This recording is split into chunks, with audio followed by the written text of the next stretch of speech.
The year 1942 stands as a pivotal chapter in the annals of World War II. By this time, the conflict had swept across continents, ensnaring nations in its devastating grasp. The tide of war, which had ebbed and flowed with uncertainty, now surged with new momentum, shaped by critical battles, strategic shifts, and the unyielding resolve of those embroiled in the struggle. To understand the significance of 1942, one must immerse themselves in the events that unfolded across Europe, North Africa, Asia, and the Pacific, tracing the decisions and actions that would set the course for the years to follow. As the new year dawned, the world was already deep in turmoil. The Axis powers, Nazi Germany, Fascist Italy, and Imperial Japan, had seized vast territories, stretching their reach from the heart of Europe to the farthest islands of Southeast Asia and the Pacific. The Allies, led by the United Kingdom, the Soviet Union, China, and now the United States, which had entered the war following the Japanese attack on Pearl Harbor in December 1941, were bracing themselves for the immense challenges ahead. In Europe, Germany stood dominant, its armies entrenched over much of the continent. Adolf Hitler, emboldened by previous victories, turned his gaze eastward, seeking to crush the Soviet Union and secure the vast resources of its lands. The previous year had witnessed the launch of Operation Barbarossa, the largest invasion in history, with millions of German soldiers pouring into Soviet territory. By early 1942, the Wehrmacht had pushed deep into the Soviet heartland, capturing cities and laying siege to others. Yet, the Soviet Union was far from defeated. As winter tightened its grip, the Red Army launched a series of counter-offensives around Moscow. The Germans, ill-prepared for the brutal Russian winter and stretched thin by overextended supply lines, suffered heavy losses. The myth of Nazi invincibility had been shattered, if only slightly, and the Soviets began to sense that victory, though distant, was possible if they could endure. The Eastern Front became the theater for some of the war's most ferocious and pivotal battles in 1942. Hitler, undeterred by the setbacks near Moscow, ordered renewed offensives. His aim was to seize the oil fields of the Caucasus and to capture the city of Stalingrad, a key industrial hub on the Volga River. The German summer campaign, codenamed Case Blue, commenced in June. German armies surged southward, capturing vast swathes of territory, and by August, they reached the outskirts of Stalingrad. Thus began one of the deadliest confrontations in human history, the Battle of Stalingrad. The city, already battered by incessant bombing, became a hellish landscape of rubble and ruins. German and Soviet soldiers fought street by street, house by house, often engaging in brutal hand-to-hand combat.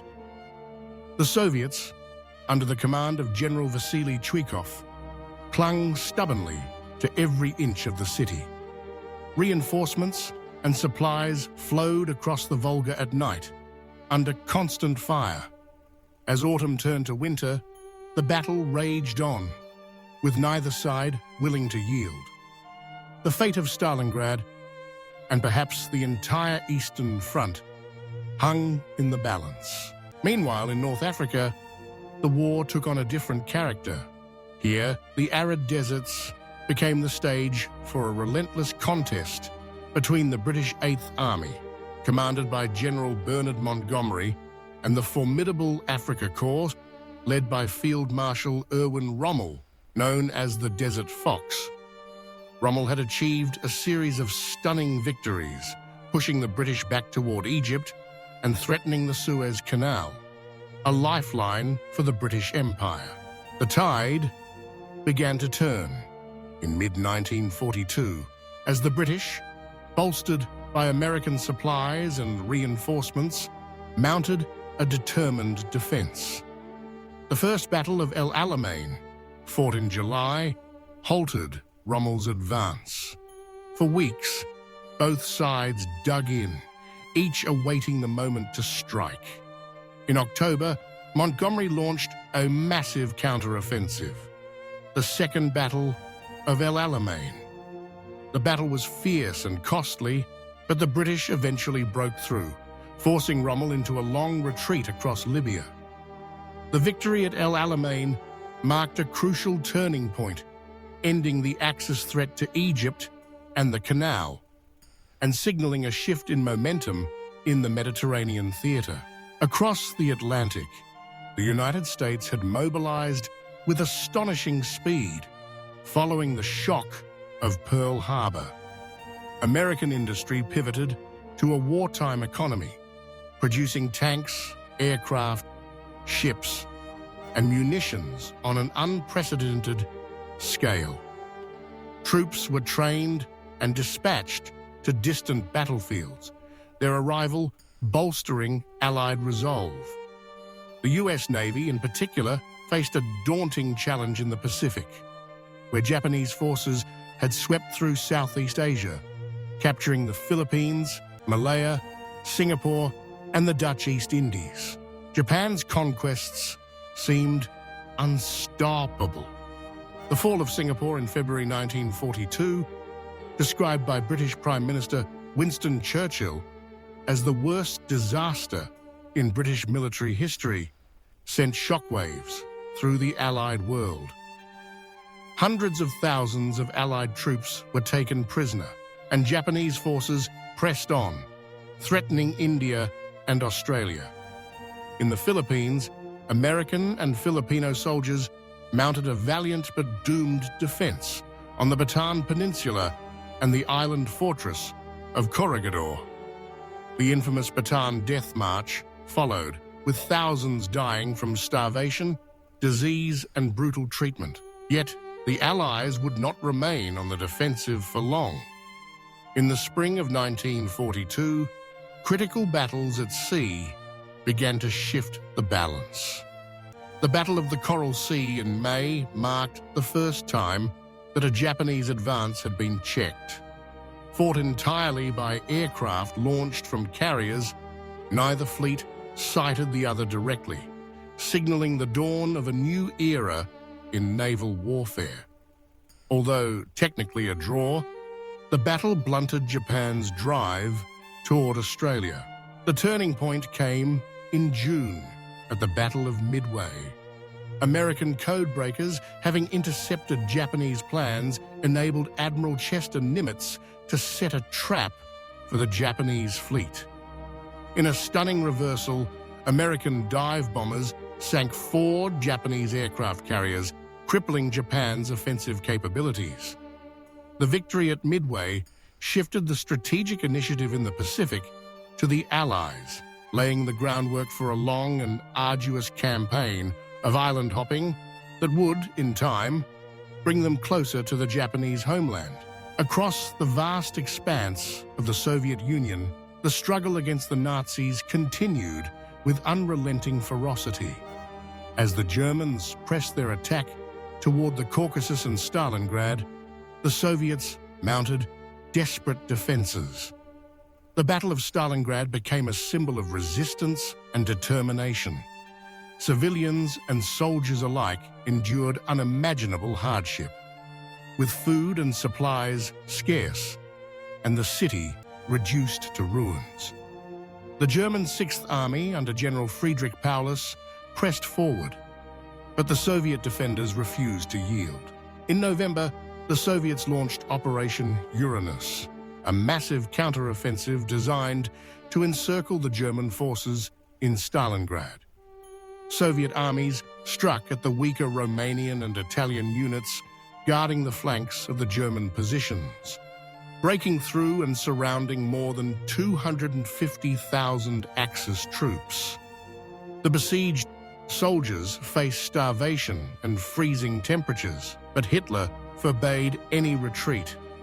The noose tightened as Soviet forces closed in, and the fate of the German Sixth Army was sealed.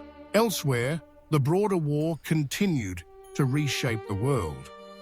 In the United States, President Franklin D. Roosevelt and his administration coordinated the mobilization of the nation's vast resources, launching initiatives such as the Manhattan Project, which would eventually produce the atomic bomb. The American home front became a center of activity, with citizens contributing to the war effort through rationing, war bond drives, and industrial production. In the Atlantic, the Battle of the Atlantic raged as German U-boats prowled the ocean, sinking Allied shipping at an alarming rate. The loss of vital supplies threatened Britain's survival, but the Allies responded with improved tactics, technology, and the introduction of convoy systems and long-range aircraft.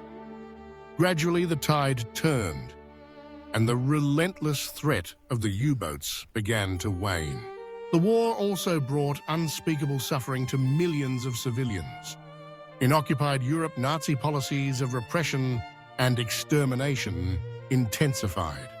The Holocaust, already underway, expanded as the Nazis implemented the final solution, a systematic plan to annihilate the Jewish population of Europe. Ghettos, concentration camps, and extermination centers such as Auschwitz, Treblinka, and Sobibor became sites of unimaginable horror.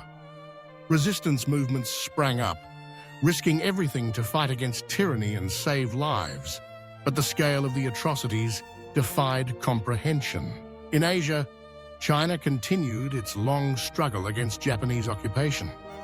The war had devastated the country, with millions dead and countless more suffering from famine, disease, and dispersed.